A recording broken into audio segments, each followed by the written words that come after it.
Bonjour à tous et bienvenue dans la deuxième saison du podcast Marketing du cabinet comptable. 2 fois par mois, je vous livre les tips marketing qui fonctionnent dans la profession, en allant à la rencontre de vos confrères experts comptables et de spécialistes de notre secteur. L'objectif est clair, vous permettre de faire rayonner à votre tour votre cabinet.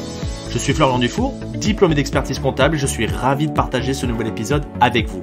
Et sans plus attendre, place à l'interview. Bonjour à tous, alors on se retrouve dans cet épisode numéro 6 qui est consacré au no-code et au DAF externalisé. Et c'est tout naturellement que j'ai pensé à Anthony Guèze, qui en plus c'est son anniversaire aujourd'hui, donc déjà bon anniversaire Anthony, et on va parler avec toi de cette partie DAF externalisé et no-code. Bonjour Anthony. Salut Florian et merci pour l'invitation, je suis ravi d'échanger avec toi. On va passer un super moment. Donc, est-ce que tu peux nous représenter un petit peu? Donc, on sait que tu es expert comptable, mais tu viens d'où? Qu'est-ce que tu as fait? Et comment tu as fait pour en arriver ici? Ouais, écoute, avec plaisir. Anthony Guèze, 38 ans, marié, 3 enfants et à l'initiative de plusieurs sociétés. Et on va en parler justement. Je suis né à Paris, j'ai fait toutes mes études à Paris et j'ai fait tous mes stages à Paris et tous mes jobs à Paris. Donc voilà, d'où je viens de Paris. En gros, j'ai passé un master en école de commerce, master audit expertise comptable. J'ai été diplômé en 2010. J'ai enchaîné ensuite avec le DSCG et l'entrée dans la vie active. J'ai fait l'essentiel de ma carrière en cabinet d'audit. Je suis passé par le monde de l'entreprise où j'étais DAF d'une PME qui a du coup été le sujet du mémoire d'expertise comptable que j'ai passé. J'ai d'ailleurs été diplômé en 2015, donc ça commence à faire un petit moment maintenant. Et puis en 2019, j'ai décidé de voler de mes propres ailes et de créer Mindset Finance, donc qui est un cabinet d'expertise comptable et de commissariat aux comptes, qui a un positionnement un petit peu particulier parce qu'aujourd'hui, le cœur de notre activité, c'est la direction financière externalisée.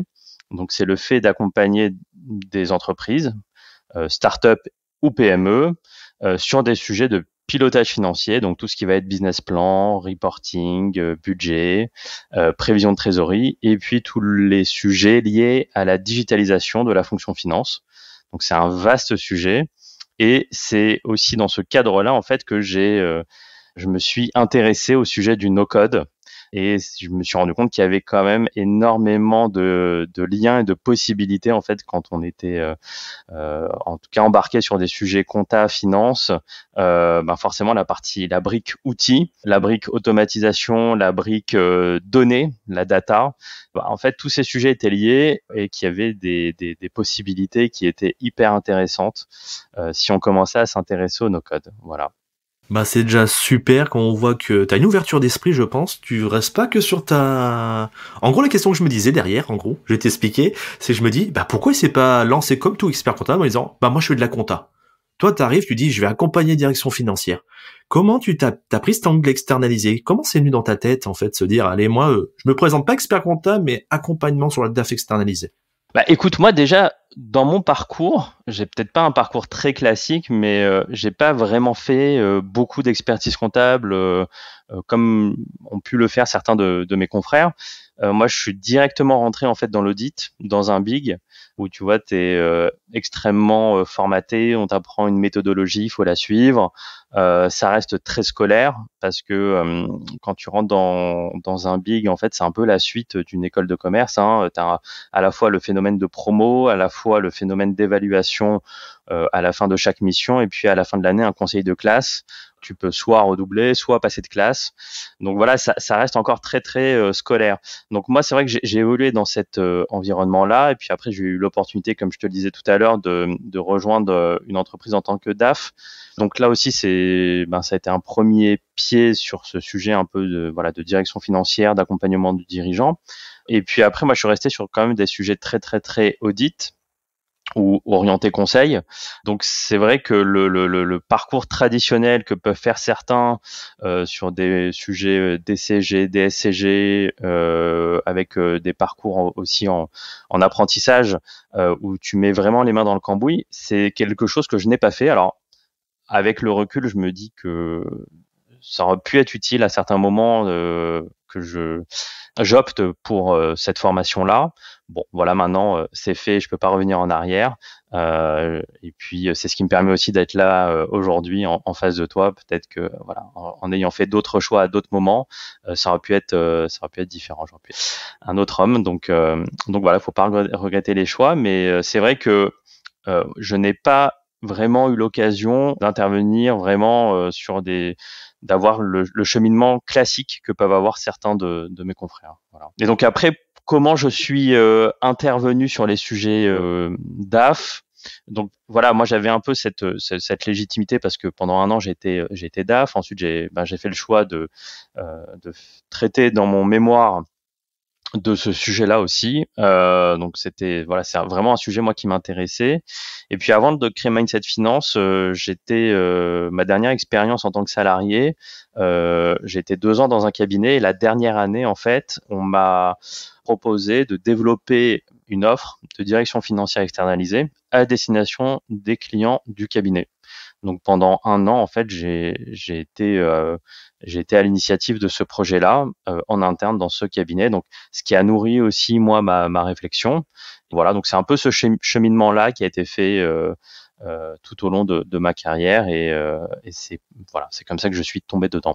Peut-être ça te permet aussi d'avoir une vision un petit peu différente de l'expert comptable traditionnel, peut-être plus poussé sur le côté finance. Ouais, c'est exactement ça. En fait, c'est passer du côté purement comptable à un côté aussi conseil qui va être l'expert comptable qui va vraiment apporter une vision conseil, une vision business à son client et pas forcément, je sais bien que c'est évidemment pas le cas de tout le monde, mais en fait, quand je me suis lancé, je voulais aussi proposer quelque chose de différent. C'est-à-dire que je voulais pas être un énième expert comptable et créer un énième cabinet qui ressemble à tout ce que les autres ont pu faire, puisque ça aurait été assez compliqué en fait de me démarquer. Quand je me suis lancé, je me suis lancé en création ex nihilo. J'étais seul, j'avais pas d'associé, donc il faut se dire voilà, il faut avoir un positionnement qui puisse être différent, pas forcément meilleur, mais en tout cas quelque chose qui proposait une approche un peu différente, qui me ressemble. Et donc c'est pour ça que moi j'ai pris le parti d'aller vraiment sur le sujet de la direction financière externalisée, parce que justement c'était un sujet qui n'avait pas été, en tout cas parmi les experts comptables, c'était un sujet qui était assez novateur. Voilà. Il y avait d'autres cabinets qui avaient déjà été, qui s'étaient déjà créés, qui étaient sur ce positionnement-là, mais qui ne sont pas des cabinets d'expertise comptable. Donc, le fait d'être à la fois expert comptable et à la fois DAF externalisé, c'est un positionnement qui était déjà assez innovant. On commençait à en parler dans l'environnement de l'expert comptable, dans notre écosystème, mais c'est quelque chose qui n'était pas encore très pratiqué. Voilà. Oui, et puis ton expérience, le fait que tu aies fait ton mémoire deck, en fait, c'est un peu comme moi, le fait qu'on ait une certaine thématique qui nous colle à la peau, et ben c'est aussi vers ça que ça va nous donner notre expertise, notre professionnalisme et une certaine entité. Hein. Exactement. Et puis c'est un cheminement aussi, et c'est quelque chose qu'on doit créer pas à pas. Et parfois on doit on doit avoir une vraie réflexion, parce que derrière, quand on se lance, qu'on est seul, on doit incarner le projet aussi. Incarner vis-à-vis de prospects, vis-à-vis de confrères, vis-à-vis de partenaires, vis-à-vis de collaborateurs qu'on peut être amené aussi à recruter. Donc, il faut qu'il y ait un alignement total, on va dire, entre l'image qu'on dégage et là où on veut aller et ce qu'on est. Donc, il faut être le plus transparent possible et être conscient, voilà, de ses forces, de ses faiblesses, de son histoire. C'est toute une réflexion et un cheminement à avoir. Ça ne tombe pas non plus comme ça du jour au lendemain. C'est vraiment une réflexion à avoir et se poser les bonnes questions. Voilà. Oui, je pense que tu peux pas tricher en fait derrière, non, parce que ça va sonner faux. Exactement. Et puis au bout d'un moment, t'en auras marre, quoi. Donc tes clients du coup justement, est-ce qu'ils viennent pour ça? C'est les prospects que t'as attirés, c'est pour cette côté DAF externalisé, ou ils viennent, ils disent je veux un expert comptable. Non, ils viennent pas parce qu'ils disent je veux un expert comptable. Ils ont déjà un expert comptable. Moi, tous mes clients ont un expert comptable qui les accompagne sur les sujets classiques de comptabilité. Donc, établir la comptabilité tous les mois, déclarer la TVA, faire le bilan, l'alias fiscal en fin d'année. Certains aussi interviennent sur la gestion de la paye. Voilà, donc sur une mission classique, traditionnelle d'expert comptable. Par contre, ils ne se sont pas positionnés sur une mission d'accompagnement du dirigeant ou des dirigeants sur des sujets de direction financière externalisée et de pilotage financier. Voilà. Ils me sollicitent pas pour remplacer leur expert comptable, ils me sollicitent pour les accompagner en tant que directeur financier externalisé. Et ça se passe bien la relation avec l'expert comptable? Oui, en tout cas nous c'est dans notre, en fait c'est dans l'intérêt de tout le monde que ça se passe bien. En fait, je suis pas là pour piquer la place de l'expert comptable et lui récupérer sa mission. J'ai besoin des informations que lui va me transmettre parce que on récupère des informations comptables, on les retravaille, on les présente un peu différemment, on les met en perspective par rapport à certaines données. On récupère aussi des données qui sont extra-comptables, qui peuvent venir d'autres sources d'informations, et on agrège ça et on présente ça aux dirigeants. On a besoin de récupérer de la donnée auprès de l'expert comptable. Donc forcément, puis on a une relation de confraternité. Donc chacun a son périmètre d'intervention, et puis ça se passe très honnêtement, ça se passe très bien sur toutes nos missions. Voilà.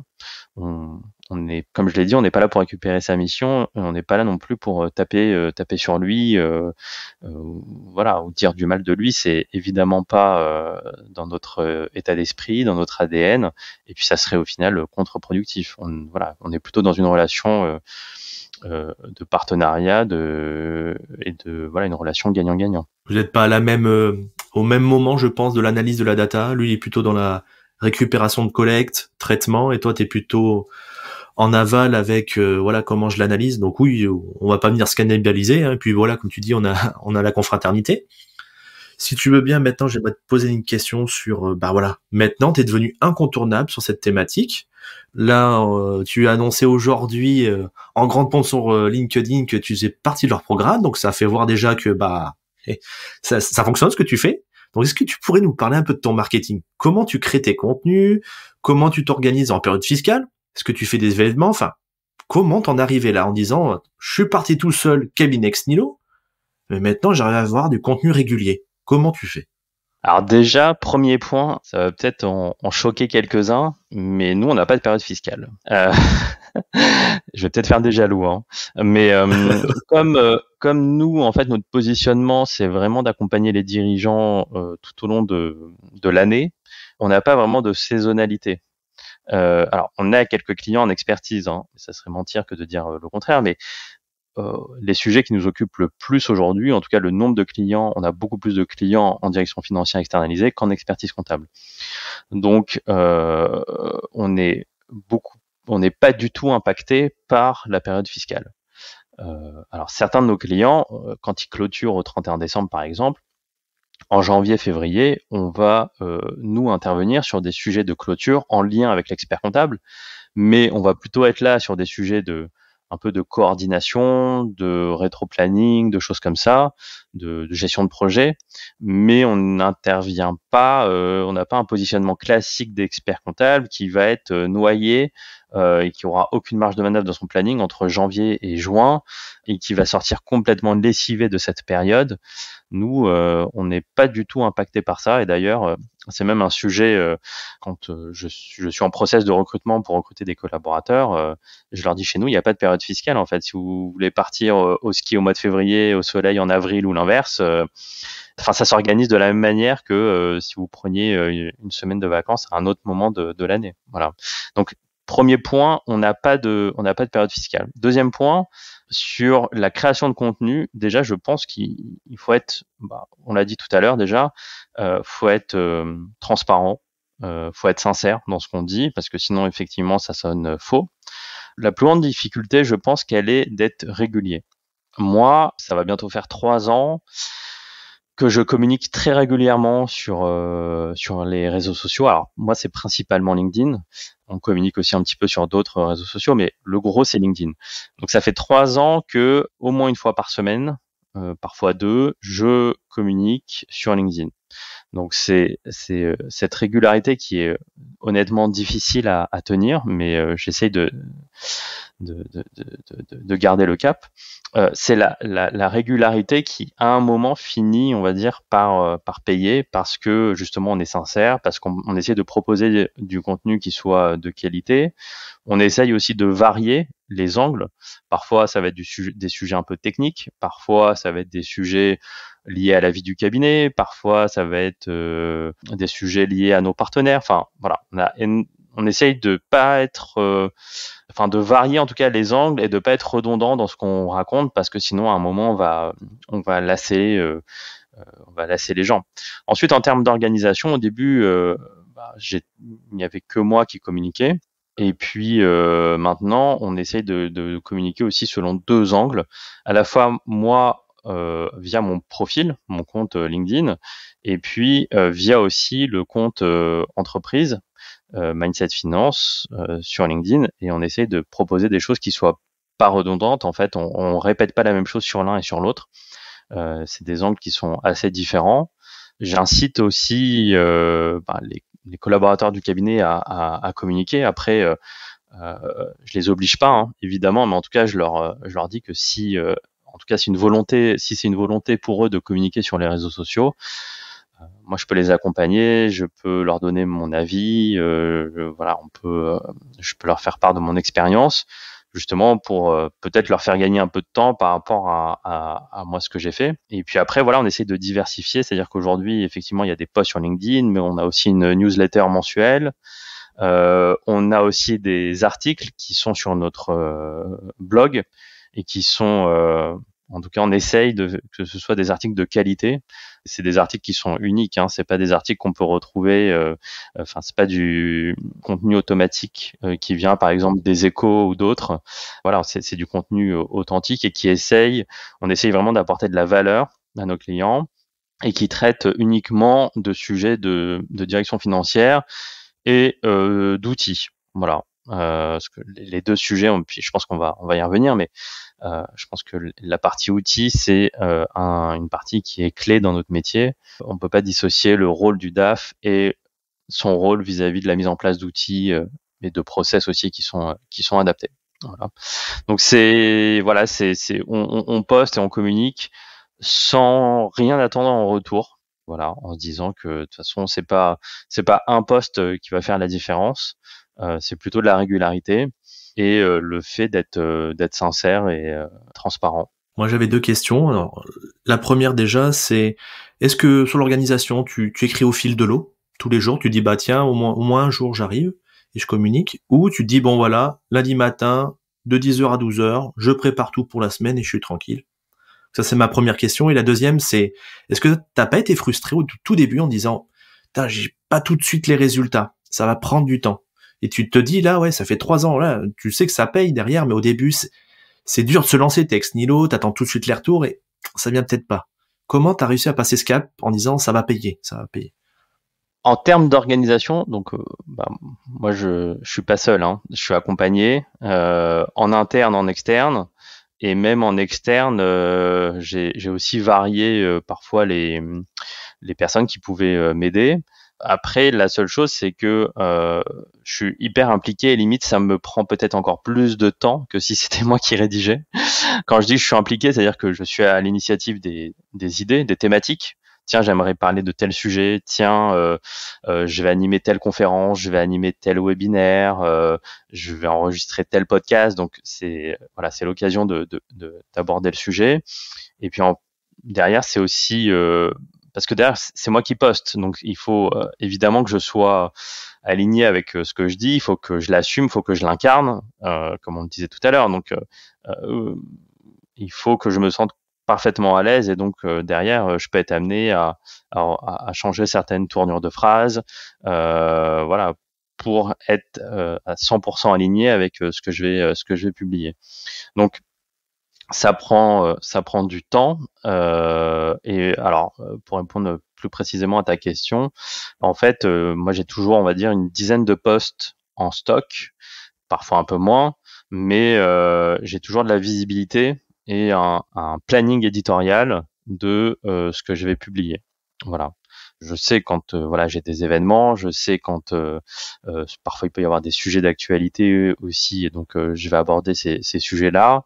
J'essaye d'être voilà, encore une fois, de varier un peu les contenus, et j'essaye d'apporter en tout cas de la valeur à ceux qui pourront lire le post. Voilà. Et ta deuxième question, C'était sur la frustration de pas avoir tout de suite des résultats. ouais, bah, moi j'ai pas trop vécu ça parce que en fait dès le départ, j'attendais rien de particulier. Donc déjà, quand t'attends rien en retour, tu peux pas être frustré. Je savais que c'était un travail de longue haleine et qu'il fallait être régulier. Donc voilà, j'attendais rien. Et puis au final, dès le départ, les gens interagissaient. Donc ils likaient ou ils commentaient ou ils posaient des questions ou ils m'envoyaient des messages. Donc même si c'était pas forcément beaucoup, mais en tout cas je sentais que c'était pas le néant non plus derrière chaque poste. Donc voilà, moi c'était comme j'attendais rien, ben j'étais déjà content de l'écho que je pouvais avoir. Et voilà, je pense on fait pas ça de toute façon. Enfin moi ma stratégie c'est pas de, en fait je suis parfaitement conscient que je vais pas trouver des clients sur LinkedIn. Je pars du principe que ce n'est pas parce que je vais faire un post sur LinkedIn que quelqu'un qui ne me connaît pas, n'a jamais entendu parler de moi, ne sait pas ce qu'on fait, ce qu'on propose, va me contacter en voyant un post, en disant tiens, j'aime son post, je veux travailler avec lui. Ça marche pas comme ça. J'ai jamais eu quelqu'un qui m'a contacté à la suite d'un post en me disant voilà, j'ai vu votre post et ça m'a l'air intéressant, je voudrais travailler avec vous. Donc ça n'a jamais été mon objectif, donc je pense que aussi, de cette manière-là aussi, ça génère, ça n'a jamais généré de frustration là-dessus. Voilà. Encore une fois, je communique sur les réseaux sociaux et j'essaye d'être voilà, authentique et j'attends vraiment rien en retour. C'est plus une stratégie long terme, c'est un marathon, c'est pas un sprint. Donc ça me permet surtout de faire de belles rencontres avec des partenaires, avec des personnes qui, alors quand je dis partenaires, ça peut être soit avec des outils, des éditeurs de logiciels qu'on peut être amené à utiliser, qu'on peut être amené à tester, des partenaires en fait qui ont des compétences complémentaires aux nôtres et qui peuvent apporter de la valeur à nos clients. Voilà, plein d'intérêts différents en tout cas. Et aujourd'hui, moi, c'est pour ça que je continue de communiquer. Voilà. En plus, ça te crée aussi ton personal branding, ça te permet aussi de donner des contenus de partager et de mettre en valeur. Ouais, en fait, mon objectif, je sais que ça peut paraître un peu étonnant, mais en fait, quand je me suis lancé, j'étais seul, donc évidemment, quand je prenais la parole, forcément, c'était moi qu'on identifiait, mais mon objectif, c'est pas forcément que ce soit Anthony Guez qui parle et Anthony Guez qui soit connu. Mon objectif, c'est que ce soit le cabinet. Depuis le jour 1, j'ai essayé de créer une marque forte autour du cabinet. Donc pour moi, c'est Mindset Finance qui doit être connu. Anthony Guez, il n'a pas besoin d'être connu plus que ça. Après, évidemment, quand au départ, tu es seul, le cabinet, c'est le dirigeant. Il y a forcément une proximité forte. Maintenant qu'on commence à grossir et que j'ai d'autres collaborateurs qui m'ont rejoint, du coup, ça légitime un petit peu plus cet aspect cabinet. Après, voilà, moi, je continue de communiquer, mais mon objectif, c'est toujours que le cabinet soit plus connu que moi. Voilà. Donc, je suis pas dans un objectif vraiment de personal branding. Je suis plutôt dans une optique de développer une marque qui soit forte, qui soit connue pour son expertise, pour son expérience, pour la valeur ajoutée qu'elle peut apporter à ses clients, à ses partenaires, plus que pour moi personnellement.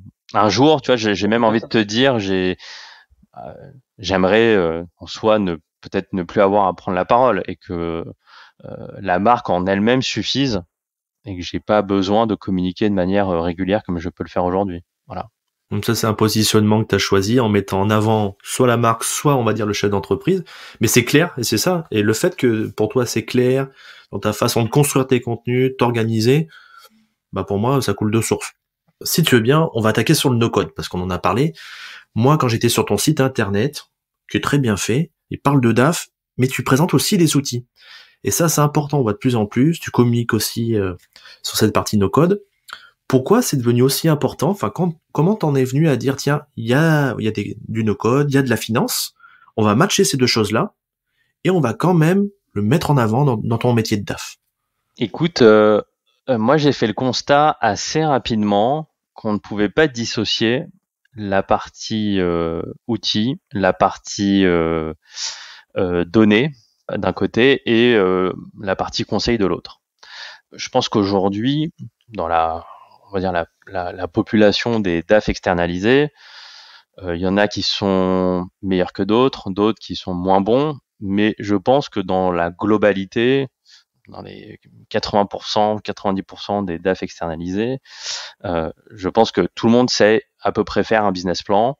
Je pense que tout le monde sait à peu près faire un reporting. Tout le monde sait faire une prévision de trésorerie. Chacun aura peut-être sa méthode. Il y en a qui seront peut-être plus fins, plus pertinents, mais bon, globalement, tout le monde sait faire ça. Donc nous, si on veut se positionner un peu différemment et avoir une vraie valeur ajoutée, je me suis rendu compte assez rapidement qu'il fallait qu'on soit en capacité aussi de pouvoir proposer à nos clients la mise en place d'outils qui vont leur permettre donc de digitaliser la fonction finance, mais qui vont leur permettre surtout, derrière ça, d'automatiser un certain nombre de tâches, de gagner en fiabilité, de gagner en réactivité, d'avoir de la donnée en temps réel, voilà. Chose qu'on peut avoir par exemple pour des boîtes qui ont une certaine taille et qui peuvent mettre en place des ERP qui sont ultra puissants. Mais par contre, sur le marché de la TPE, PME, startup, qui est le marché sur lequel moi je suis, t'as pas de ERP et t'as beaucoup de tâches qui sont très manuelles, très chronophages, où tu dois récupérer de la donnée, tu sais même pas si elle est fiable, tu sais même pas de quand elle date, tu dois la retraiter, tu dois l'envoyer à quelqu'un d'autre qui doit voilà. T'as des process qui sont très très très manuels, c'est beaucoup de Word, Excel ou parfois des logiciels métiers mais qui ne communiquent pas entre eux, donc tu peux avoir un CRM qui communique pas avec un outil de facturation, qui communique pas avec un outil de support client, qui communique pas avec encore autre chose. Et tout fonctionne en silo et l'information elle est saisie 4 fois, la même information elle est saisie 4 fois dans 4 outils différents et en fait ça dérange personne ou alors tout le monde se dit qu'il n'y a pas d'autre solution. Bon, une fois qu'on a fait ce constat-là, moi j'ai essayé de trouver une solution. Voilà. Je me suis rendu compte qu'il y avait des solutions qui existaient, plein de solutions qui existaient, mais je me suis rendu compte que le no-code, alors c'est aussi à ce moment-là que ça a commencé à se développer, je me suis rendu compte que le no-code permettait d'offrir ce type de solution à la fois d'automatisation et à la fois de fiabilité de l'information financière. Et que sur ce créneau-là, finance, no-code, il y avait une place à prendre. Et j'ai aussi, après c'est peut-être le fait de communiquer régulièrement, j'ai aussi rencontré les bonnes personnes, des personnes avec qui je me suis associé, pour justement proposer à des entreprises des solutions d'automatisation des tâches administratives, financières, RH, et justement être capable de proposer vraiment de la valeur ajoutée et les faire passer, on va dire, dans une autre dimension, pour qu'elles arrêtent de gérer des tâches plutôt chronophages et manuelles et qui prenaient du temps pour centraliser la donnée à un seul endroit et fiabiliser un certain nombre de tâches et de process. On avait parlé avant cet enregistrement tu fais une partie diagnostic quand tu vas chez tes clients, ouais, pour essayer de les accompagner au-delà du traditionnel, plus aussi sur une partie organisation en fait, pour que lui gagne en temps, en fiabilité de l'info et que toi tu puisses avoir un bon travail. Est-ce que tu peux nous expliquer un peu ta partie diagnostic ? Oui, en fait c'est parti du constat assez simple, c'est que en fait on peut pas démarrer une intervention si on n'a pas pris connaissance au départ des outils qui étaient en place, des process, du rôle de chacun, voilà, d'un certain nombre de choses. Donc nous, c'est vrai qu'on démarre aujourd'hui toutes nos interventions par ce diagnostic qui va pas forcément être très long, c'est 2-3 jours où on va rentrer dans le cœur du sujet et surtout derrière identifier des zones de risque. Donc des zones de risque, ça peut être potentiellement soit de l'information qui peut être manquante, soit de l'information qui peut être un peu erronée, soit des choses qui sont pas optimisées. Voilà, tout un ensemble de sujets qui peuvent présenter un risque. Et derrière, on va faire des recommandations. Voilà. Et ça, on va en discuter avec nos clients on va leur proposer derrière tout un plan pour, on va dire, continuer notre accompagnement, enfin démarrer notre accompagnement, puisque cette phase de diagnostic, c'est, on va dire, l'étape 0 ou l'étape 1, mais en tout cas, on n'a pas vraiment encore commencé à les accompagner. Mais en tout cas, à la suite de ce diagnostic, être capable de les accompagner en leur apportant vraiment de la valeur, du conseil et surtout qu'on soit aligné sur les objectifs. Ça, c'est hyper important. Voilà. Donc après, dans ce diagnostic, c'est vrai que ça part un peu aussi du constat ou en tout cas de certaines méthodes que on peut voir quand on intervient en audit financier, où voilà, on prend connaissance voilà de l'entreprise et voilà de son business model. On essaie de comprendre comment on reconnaît le chiffre d'affaires, voilà, les process qui sont en place, qu'est-ce qui est facturé, à quel moment, par qui, comment on s'assure qu'il n'y a pas de trou dans la raquette. Et puis derrière, après, les sujets très comptables de cut-off, si le sujet en tout cas peut être sur la table. Et puis après, on a aussi maintenant notre connaissance. Et donc, on va être capable d'identifier peut-être certains sujets, identifier des axes d'amélioration. Voilà, ça peut être extrêmement large. Et derrière, après proposer les solutions qui sont les plus adaptées. Et voilà. Et puis c'est dans ce cadre-là qu'on peut être amené à recommander des outils, ou en tout cas identifier un problème, communiquer au client que ce problème-là peut être résolu par un certain nombre d'outils. Et ensuite, présenter potentiellement ces outils quand il en existe plusieurs, proposer toutes les alternatives qui peuvent être pertinentes pour lui, et voilà, qu'il ait conscience que il peut changer en tout cas de sa manière de fonctionner, que ça lui apportera de la valeur. Ça doit lui faire en plus gagner du temps, je pense. Ça valorise pour toi la qualité de ton travail. Est-ce que tu aurais des exemples d'outils que tu utilises? Je pense de tête, moi, à Airtable, il y a quoi d'autre? Il y a Zapier, t'as Notion. Est-ce que tu peux nous expliquer un petit peu à quoi ils te servent, grossièrement, dans ta façon de faire? Ouais, il va y avoir peut-être 2 grandes catégories d'outils et puis après des sous-catégories. Il y a soit des outils, on va dire plutôt développés par des fintech françaises et qui sont connues. Donc, alors si je commence à les citer, il y en a qui risquent de me dire tu m'as oublié. Mais voilà, c'est on va dire c'est plutôt des boîtes françaises qui sont connues, qui lèvent des fonds, qui sont très présentes dans l'écosystème des cabinets d'expertise comptable et des DAF externalisés, et donc qui permettent qui permettent de répondre à un besoin directement comptable ou financier. Voilà. Et c'est des outils très simples d'utilisation et très simples en termes de paramétrage et de mise en place. Voilà. Ensuite, il y a effectivement les outils no-code qui, eux, ne sont pas des outils dont la vocation première est de répondre à un besoin d'automatisation de tâches purement comptables ou financières. C'est des outils qui parfois peuvent être utilisés par des directions marketing, par des commerciaux, par plein d'autres fonctions dans une entreprise et pas uniquement sur la partie purement finance compta. Nous ensuite, en fait, on a décidé d'utiliser ces outils-là avec mes associés de chez Naotech, mais au final, je trouve que Mindset Finance et Naotech ont 2 activités qui sont ultra complémentaires. Nous, on a décidé d'utiliser ces outils-là pour automatiser des process purement administratifs et financiers et de se focaliser là-dessus et de pas aller sur des sujets sur lesquels nous, on n'était pas compétents. Voilà. Comme je te disais, des sujets de communication, des sujets marketing, des sujets de prospection, ce genre de choses.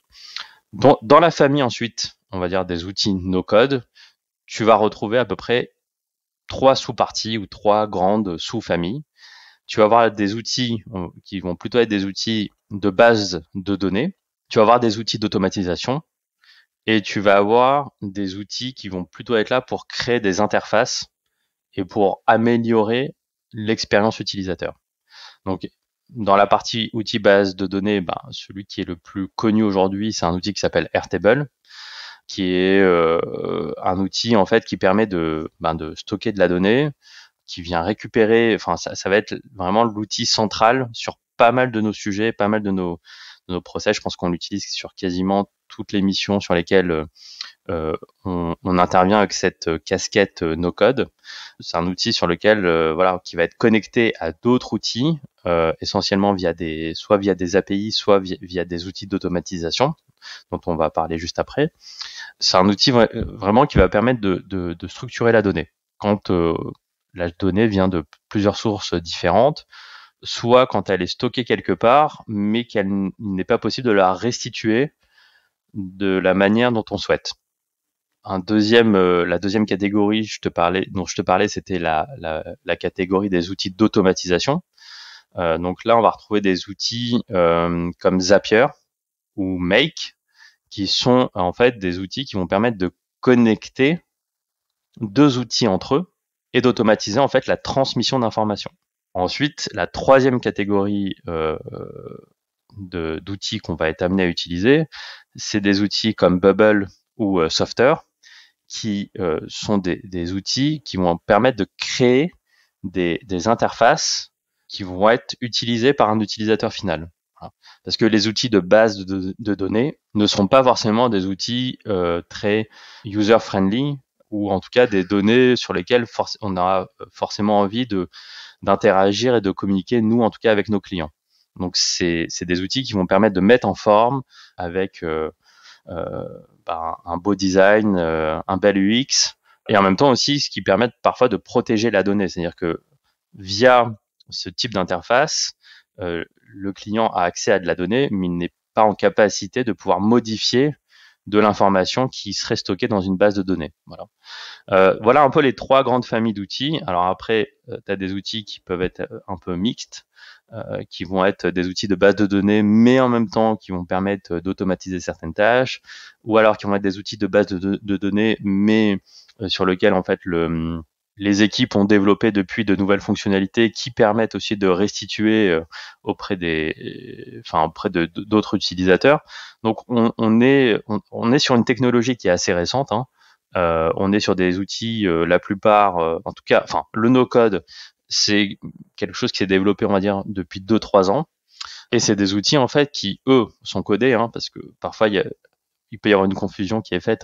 C'est des outils qui sont codés, mais qui, derrière, permettent à des utilisateurs de créer des solutions sans savoir coder. Voilà. Et donc, c'est des solutions qui, aujourd'hui, sont encore en phase d'amélioration, en phase de développement. Et donc, il y a assez régulièrement des nouvelles fonctionnalités qui existent, qui sortent, qui permettent de connecter aussi des outils entre eux. On est dans une phase assez dynamique sur ce sujet-là. On n'est pas encore à maturité sur les outils no-code. Là, moi, je t'ai donné les noms de 4, 5, 6 outils qui sont aujourd'hui les plus connus et les plus utilisés, en tout cas ceux que nous, on utilise le plus. Mais tu as des centaines, des milliers d'outils no-code qui existent à travers le monde.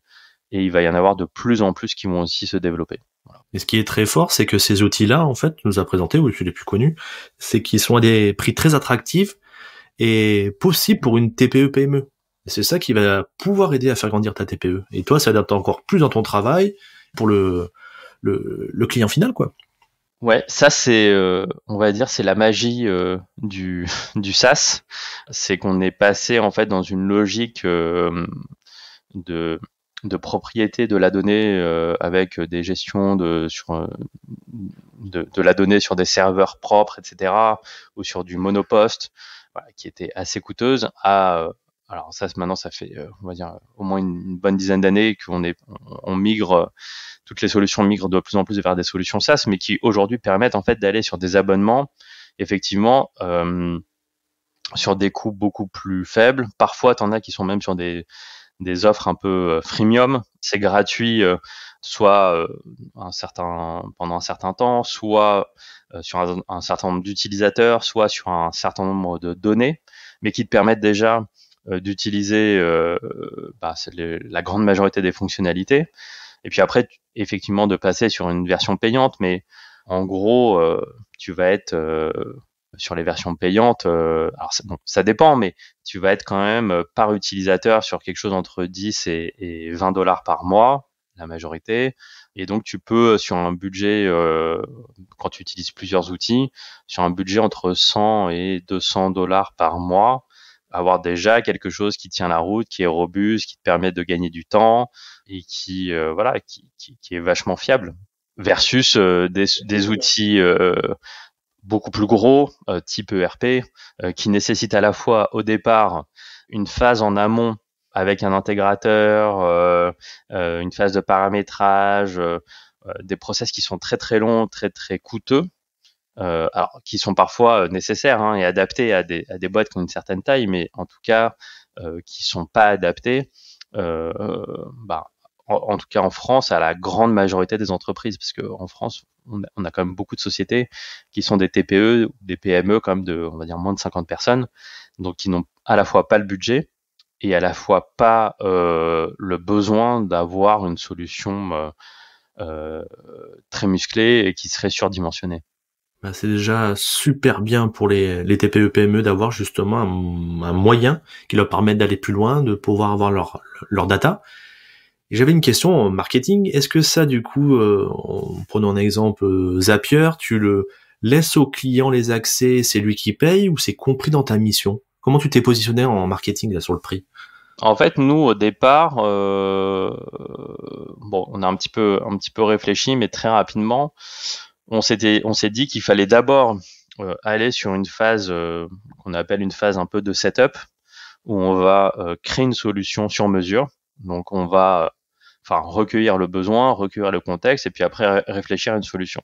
On va déployer cette solution, donc on va vraiment créer une solution sur mesure qui va répondre à ce besoin-là. On va utiliser différents outils, et on va dire au bout de 1 mois, 2 mois, 3 mois, cette solution sera livrée. Se pose alors la question, comme c'est des solutions, nous on agrège, on crée des modèles, mais qui reposent en fait sur l'utilisation de plusieurs outils, se pose effectivement la question de qu'est-ce qui se passe si demain en fait tu veux rajouter une nouvelle fonctionnalité? Qu'est-ce qui se passe si à un moment il y a une connexion qui pète?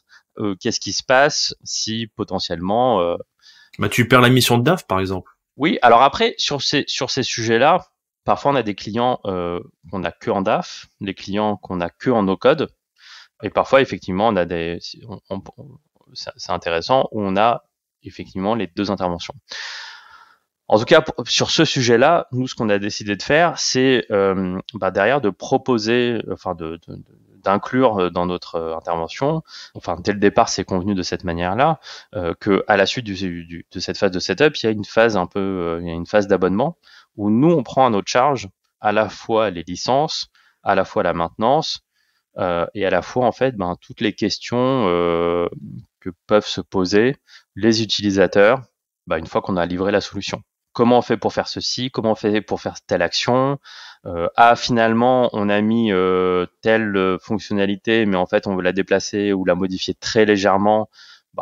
Pareil, en fait, c'est des choses qui, ça dépend lesquelles, mais peuvent nous prendre pas forcément très longtemps, mais qui peut être en fait un sujet qui n'a pas été évoqué au départ. Ou voilà, donc on inclut aussi dans nos interventions parfois des modifications très légères pour rendre plus confortable l'utilisation par nos clients. Donc il y a cette double phase, à la fois une phase de setup qui va durer on va dire 2 mois, 3 mois, ça dépend, et à la fois une phase d'abonnement qui en soi va durer en tout cas de manière indéfinie. Ça te fait des missions complémentaires en complément du parti financier, ça te le remplit. C'est vraiment une boucle vertueuse où t'as l'outil qui vient t'aider pour faire mieux ta mission, ça apporte la plus-value. Quels sont les avantages pour un cabinet d'utiliser no-code aujourd'hui? Est-ce que tu pourrais voir sur ceux qui ont des missions traditionnelles? En fait, déjà, le no-code, il peut être utilisé à la fois par le cabinet pour sa gestion interne et à la fois pour les clients du cabinet pour améliorer leur propre gestion interne, et notamment le traitement de la donnée ou le traitement de certaines tâches administratives. En fait, la difficulté avec le no-code, c'est une difficulté un peu aujourd'hui de communication, de démocratisation, parce que soit les gens n'ont jamais entendu parler du no-code, soit, alors le nom est assez évocateur quand même, mais ne savent pas ce qui se cache derrière le no-code. Donc aujourd'hui, c'est plutôt ce sujet-là qui est en jeu. Et ensuite, c'est le sujet principal, une fois qu'on a posé ça sur la table, c'est de se dire, OK, quels sont les différents cas d'usage. Parce qu'aujourd'hui, en fait, avec le no-code, on peut faire énormément de choses. On peut répondre à énormément de besoins. Donc la difficulté aujourd'hui pour nous, elle est plutôt de réussir à communiquer et à expliquer ce qu'on est capable de faire et les besoins auxquels on peut répondre. Et parfois, en fait, nos clients ou utilisateurs n'ont pas connaissance de tout ce qu'on peut faire. C'est pour ça que très souvent, en fait, on part au départ avec nos clients sur une première version. Donc, eux nous donnent un peu leurs besoins, leur cahier des charges, et on y répond avec la livraison d'une V1 qui va prendre peut-être 2 mois, 3 mois. Et puis, une fois qu'on a livré la V1, ils comprennent un peu plus, de manière un peu plus précise, ce qu'on est capable de faire. Et donc, ils ont tout de suite plein de nouvelles demandes. Et très souvent, en fait, ensuite, on réfléchit, on travaille avec eux sur une V2 parce que ils ont compris, en fait, quelle était la logique et comment étaient organisés les outils no-code. Et donc, tout de suite, ça leur donne plein de nouvelles idées. Voilà. Donc, pour revenir au cabinet expertise comptable, en interne, enfin pour la gestion interne du cabinet, nous, par exemple, on a développé un outil de suivi des temps. Donc, c'est un outil très simple d'utilisation, très avec un beau design, un bel UX, sur lequel en fait tu peux créer des clients, créer des missions, et puis après les collaborateurs saisissent leur temps au fil de l'eau.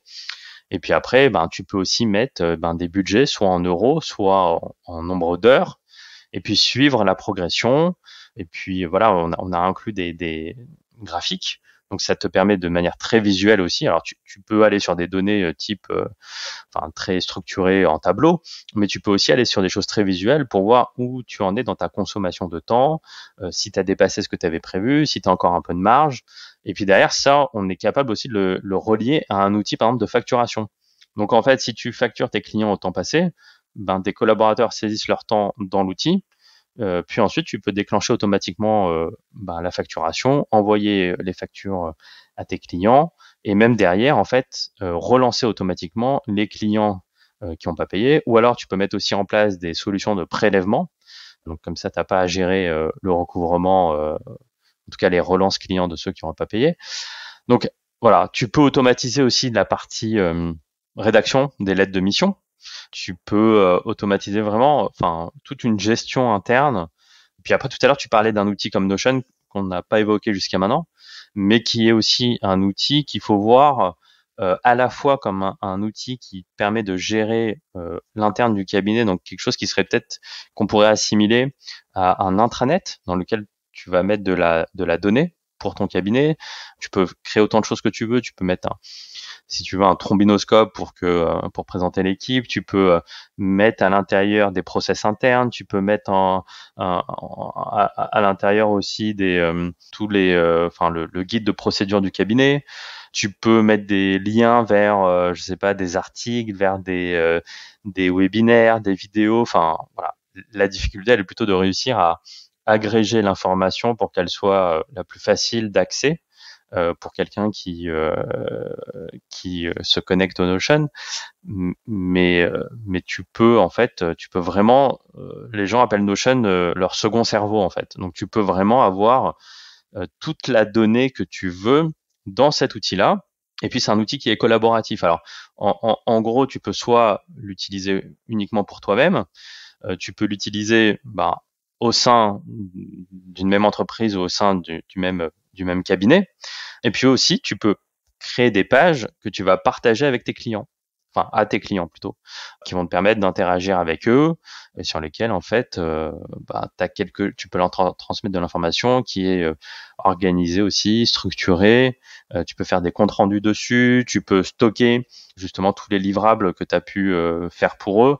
C'est un outil qui peut être vraiment très intéressant pour tous les cabinets qui veulent, qui sont en recherche, en tout cas, d'outils collaboratifs, aussi bien en interne pour le cabinet que pour leurs clients. Là, tu nous les as super bien vendus. Et j'ai 2 questions pour les experts comptables, te dirais. Alors, c'est quand que je vais pouvoir t'acheter une template ou un cas d'usage? Ou est-ce que tu fais une formation pour les experts comptables pour qu'on puisse rapidement monter dessus parce qu'on n'a pas le temps?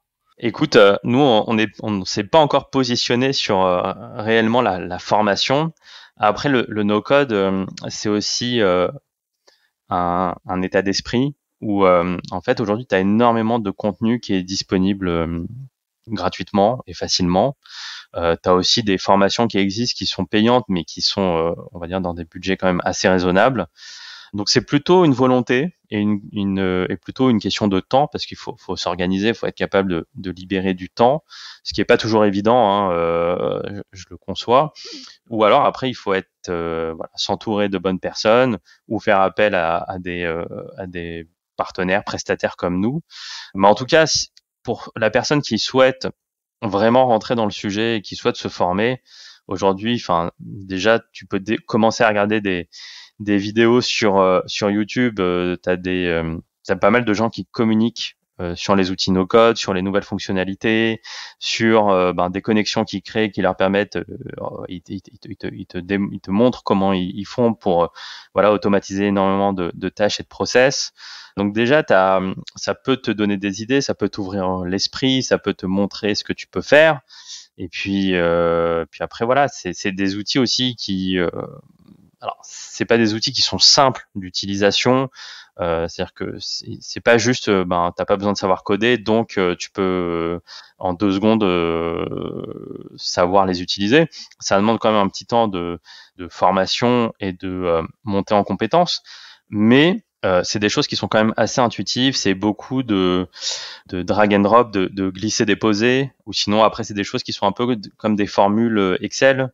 Donc je pense que dans la communauté des experts comptables, en général, on a plutôt un bon niveau en Excel. Donc voilà, ça nécessite pas voilà d'apprendre un langage de code, mais ça nécessite quand même un petit peu de temps d'investissement pour rentrer vraiment dessus. Voilà. Mais c'est accessible à tout le monde. Et puis on a la chance aujourd'hui d'avoir énormément de contenu qui est disponible sur Internet. Je pense que on a la capacité, les experts. Je te donne un exemple, moi, ça me fait penser quand j'allais dans mes missions d'audit, où on doit traiter toute la procédure, essayer de comprendre là où ça va pas. Et c'est pareil un petit peu de no-code, c'est de se dire, voilà, qu'est-ce que je veux en sortir au niveau de ma data? Où est-ce que je vais le récupérer et comment je fais le lien? Ça me fait penser vraiment à une procédure et je trouve qu'on est un peu dans cette philosophie de pensée, nous. Donc je pense qu'on peut vite matcher. Certes, ça prend un petit temps, mais je pense la grosse étape, c'est vraiment de se dire qu'est-ce que je veux que ça sorte. Vraiment de voir ma procédure et après, hop, ça va, in fine, bien rouler en fait. Ouais, de toute façon, au départ, un peu comme pour tout, hein, tu pars pas non plus bille en tête en disant, enfin, tu fonces pas tête baissée pour te dire, tiens, je vais tout de suite, je vais faire ceci, je vais faire cela. T'as aussi besoin on va dire, de bien comprendre le besoin du client, ses attentes, et de réfléchir en fait à la meilleure organisation possible, aux meilleurs outils qui vont être déployés et quels vont être le rôle de chacun et leur interaction. Donc ça demande une petite phase de réflexion en amont. Ça demande aussi parfois de faire valider certains points auprès du client en lui disant on avait évoqué ce sujet, maintenant est-ce qu'on est sûr d'avoir bien compris, ou alors voilà, il y a 2 options possibles. L'option 1, elle permet de faire ceci, l'option 2, elle permet de faire cela. Il y a quand même on va dire, un cahier des charges quand même à établir pour être sûr de pas être à côté de la plaque.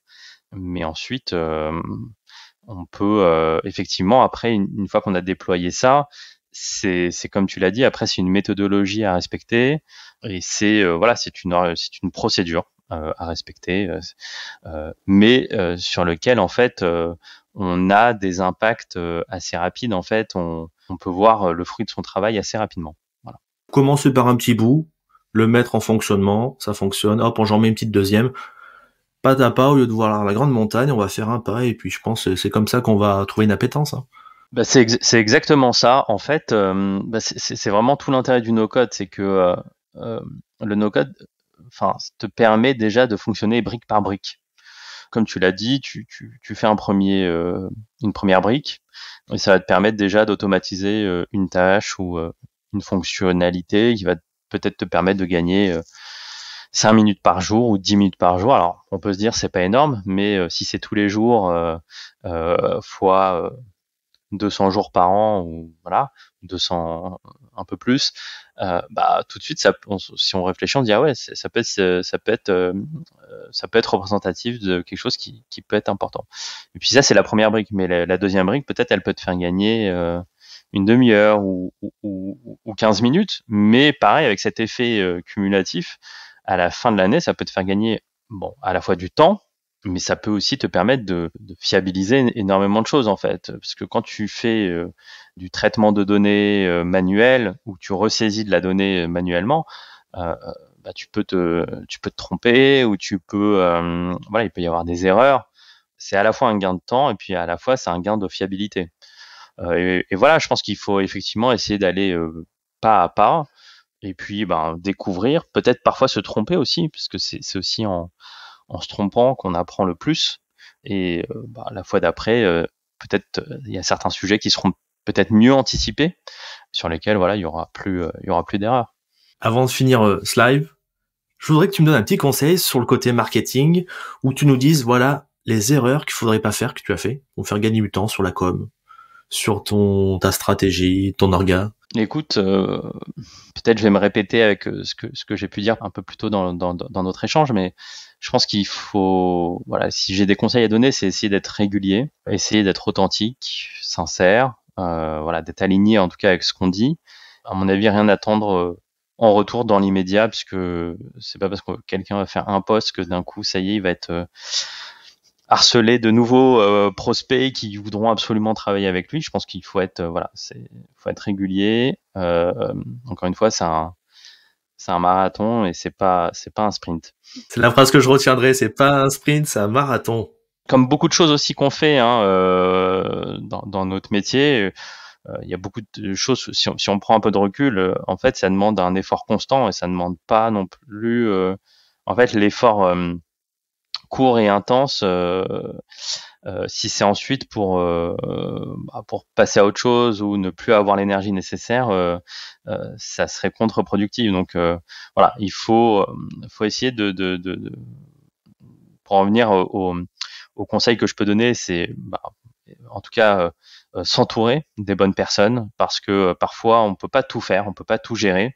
Et donc moi je pars du principe qu'il vaut mieux déléguer certaines tâches ou travailler avec des partenaires dont ça va être vraiment le métier, et qui ont aussi qui challengeront la réflexion qu'on peut avoir et qui pourront apporter de la valeur ajoutée. Être régulier, avoir une sorte de planning éditorial pour avoir de la visibilité. Enfin, c'est ce qui garantit aussi la régularité, et de se dire tous les mois, par exemple, j'essaye tous les mardis matins alors parfois le mardi matin je vais être occupé et donc ça sera le mercredi ou le jeudi, ou parfois ça sera mardi et jeudi, et parfois il y a une semaine où je vais rien publier et c'est pas très grave en fait. C'est plutôt essayer de se fixer une routine et de s'y tenir, et de pas se mettre non plus trop de pression en disant faut absolument que je publie aujourd'hui parce que je m'étais dit que j'allais publier tous les lundis, on est lundi, j'ai pas publié. Bon, c'est pas grave en fait, personne ne va le remarquer. Donc il faut remettre les choses un peu dans leur contexte. Et après non, après en termes d'erreurs, je sais pas si aujourd'hui j'ai fait des erreurs. Peut-être qu'il y a des choses que j'aurais pu certainement faire mieux. Mais c'est aussi en faisant des erreurs et en se trompant qu'on peut trouver en fait la meilleure approche, la meilleure solution. Moi, je suis assez partisan en fait de l'A/B testing. Donc, tu vas toujours tester des choses et ensuite mesurer ce qui fonctionne pas. Et ça, c'est dans tous les domaines, hein, pas que dans le marketing, mais en tout cas d'essayer des choses et être capable après d'en tirer des enseignements pour faire mieux la prochaine fois. C'est un peu moi ma philosophie. Bon, on te remercie, et avant de finir cette interview, je voudrais te proposer le jeu que je fais avec tous les interviewés, donc le jeu ceci et cela. Le but, c'est que les auditeurs apprennent à mieux te connaître. Alors, j'ai été fouiner un petit peu sur les réseaux sociaux et je vais te proposer 2 alternatives. Tu me dis laquelle tu préfères. Ok. Est-ce que tu es plutôt expert comptable ou tu es DAF? Ouh là là. Moi, je suis expert comptable. Moi, j'ai la double casquette. Je pense en toute transparence, je pense qu'on n'est pas nombreux aujourd'hui, en tout cas. J'espère qu'on sera plus nombreux à l'avenir, mais en tout cas, aujourd'hui, on n'est pas beaucoup à pouvoir dire qu'on est expert comptable et DAF externalisé. Je pense que il faudrait qu'on soit plus nombreux.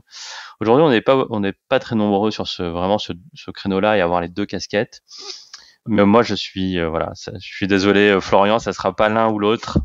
Je suis les deux et voire même 3 casquettes parce que je suis également commissaire aux comptes. On n'en a pas parlé, mais ça constitue aussi une partie de notre activité. Donc c'est expert comptable, commissaire aux comptes et DAF externalisé. Sans ordre de préférence. Il faut préciser.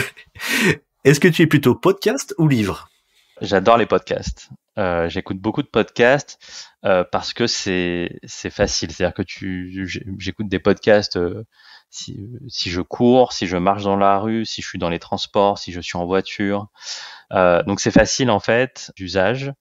Après j'aime beaucoup les livres. Après ça demande peut-être d'être plus posé, plus au calme, plus en tout cas je parle pour moi, dans un cocon qu'il est peut-être un peu difficile pour moi de trouver en ce moment. Est-ce que tu es plutôt une personne en avance au rendez-vous ou plutôt en retard au rendez-vous? Je vais être honnête, j'ai plutôt tendance à être en retard, mais de pas beaucoup. Donc de 1 ou 2 minutes, donc ça va, ça passe. C'est mon petit défaut peut-être. Je suis pile à l'heure ou très légèrement en retard de 1 ou 2 minutes. Donc j'essaye de m'améliorer, mais c'est pas encore ça. Mais c'est acceptable, ça va. 1 ou 2 minutes, je suis pareil, moi. Est-ce que tu préfères l'outil Notion ou Airtable? Écoute, c'est 2 outils qui sont qui répondent à des besoins qui peuvent être très différents. Donc je suis désolé, mais je vais peut-être dire les deux. Après, ça dépend du besoin. Je vais te répondre Notion. Je vais te répondre Notion parce que aujourd'hui, nous dans le cabinet en interne, nous c'est ce qu'on utilise. C'est ce qui nous permet d'unifier l'information au même endroit. Donc Notion. Et le dernier, est-ce que tu es plutôt Twitter ou LinkedIn? LinkedIn.